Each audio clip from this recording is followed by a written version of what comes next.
খালাম্মা আপনাদের খাবার রেডি আছে, খাইতে আসো। মামনি সব রেডি করছো? না, মেয়েটা তো ঘুরে না। হ্যাঁ, আমার ওই যে মরিয়ম তার মেয়ে, মা মারা যাওয়ার পরে ওর বাপে আমার এখানে রেখে গেছে। খুব লক্ষ্মী মেয়ে। মামনি আবির বাবাজি রে আর একটা মাছের পিস দাও। সরি, আমি দেখি নাই। কোনো ব্যাপার না, কোনো ব্যাপার না। আর কলটা কোথায়? ওইদিকে। কি একটা অবস্থা।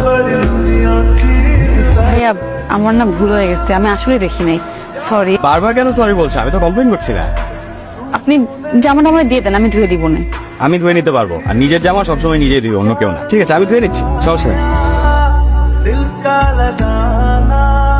গুড মর্নিং তোরা। গুড মর্নিং ভাইয়া, রাতে ঘুম ভালো হয়েছে আপনার? হ্যাঁ, নট ব্যাড। খালি পায়ে হাঁটছো রে? শিশির উপর হাঁটছি। দাদি বলে সকালবেলায় ঘাসের উপর হাঁটলে নাকি শরীর ঠান্ডা থাকে সারাদিন। আপনি হাঁটেন না, চলেন। খালি পায়ে? হ্যাঁ, জুতোটা খুলেন। থাক, আমার সাহস হবে না। চল ব্রিজটার দিকে যাই। চলেন। চল। তো পড়াশোনা কি করছো? অনার্স ফার্স্ট ইয়ারে। তো লাইফ নিয়ে প্ল্যান কি? আবির ভাই, মাঠের ওই পাশের জীবনটা তো আমি দেখিই নাই। আমার আবার লাইফের প্ল্যান। আমি এতিম মানুষ, মা বাবা নেই, আমার আবার লাইফ নিয়ে কি প্ল্যান থাকবে? আমার কোনো প্ল্যান নেই। দেখো, তোমরা এভাবে চিন্তা করবে না, মনে সাহস রাখো, দেখবা সব ঠিক হয়ে যাবে। তুমি কিন্তু আমার এক্স গার্লফ্রেন্ডের মতো দেখতে।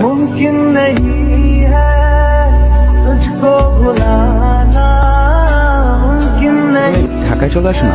দাদুকে ফেলে কি করে যাব? দাদুকে তো আমরা নিয়ে যাচ্ছি, তুমিও চলো আমাদের সাথে, আমাদের ওখানেই থাকবে। না, এটা কি করে হয়? কেন হয় না? কি প্রবলেম? এটা হয় না আবির ভাই। তোমাকে একটা কথা বলতে চাই। আমি জানি না তুমি কিভাবে নিবে, কিন্তু আমার মনে হয় তোমাকে কথাটা বলা দরকার। তোমাকে আসলে আমি আমি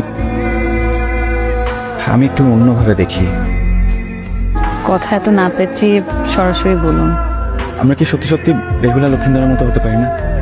অথবা অথবা রাজকুমারের সিনেমা? আপনার খাবার খাবো না। নিয়ে যাব? একবারও জিজ্ঞেস করলাম আমার কি হয়েছে? কেন এমন করছেন? আমি আমার জবাব চাই। এটা অসম্ভব। কেন অসম্ভব? আমি আপনাদের এখানে আশ্রিতের মতো আছি। তুমি আমাদের আত্মীয়, তুমি এখানে একটা বড় দায়িত্ব পালন করছো, দাদিকে দেখে শুনে রাখছো। যে দায়িত্বটা আমাদের পালন করার কথা সেটা তুমি করছো। তুমি আশ্রিতা না, তুমি আমাদের উপকার করছো। আচ্ছা, এই কয়দিন যে আমাকে কোম্পানি দিলে, এটা কি কোনোদিন আমাকে খারাপ মনে হয়েছে? তুমি কি একটা বারও আমাকে ভালো লাগে নাই? ওরা কি বলেছে? ওদের কি আমাদের মেয়ে পছন্দ হয়েছে? কি বলেন ভাবি, অবশ্যই পছন্দ হয়েছে। তারা তো এক পায়ে খাড়া। আমাদের এই বংশের মেয়ের সাথে সম্বন্ধ করতে পারা তাহলে তো সৌভাগ্যের ব্যাপার। কারণ আমি তোমাকে ভালোবাসি তো ওরা। এটা হয় না আবির ভাই, পেটে জলে কোনোদিন মিশ খায় না। হ্যাঁ, আমার তোমাকেই ভালো লাগে। যেদিন তোমাকে প্রথম দেখেছি সেদিন থেকেই ভালো লাগে। আপনি শহরে চলে যান, আমাকে আমার মতো থাকতে দেন। শোনো, কথা শেষ হয়নি। আমি তো ওরাকে ভালোবাসি না, আমি ওকে বিয়ে করতে চাই। কি বলছিস এসব? তোর মাথা ঠিক আছে তো? ওই বাড়ির আশ্রিত কাদের মেয়ের মতো। আর এটা তো বাংলা সিনেমা না যে কাদের মেয়েকে বিয়ে করা সম্ভব। সব দোষ এই মেয়ের। ও তার প্রেমের জাল বিছিয়ে আমার ছেলেকে স্বীকার করতে চেয়েছিল। কথাটা তুমি ঠিক বললে না বৌমা। একজন আরেকজনকে পছন্দ করতে পারে, ভালো লাগতে পারে, কিন্তু প্রেমের জাল বিছিয়েছে এ ধরনের কথা বলা ঠিক না। ভাইয়া শুনছিস, তোরাকে নাকি খুঁজে পাওয়া যাচ্ছে না। পাওয়া যাচ্ছে না মানে? কোথায় গেছে?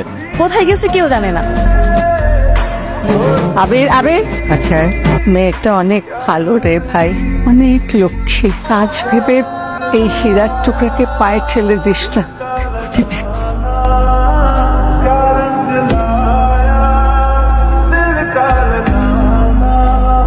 চল আমরা বিয়ে করে ফেলি, চল।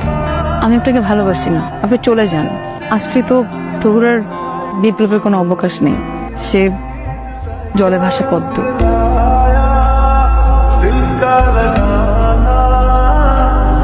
আমি সারা জীবন তোমাকে আগলে রাখতে চাই।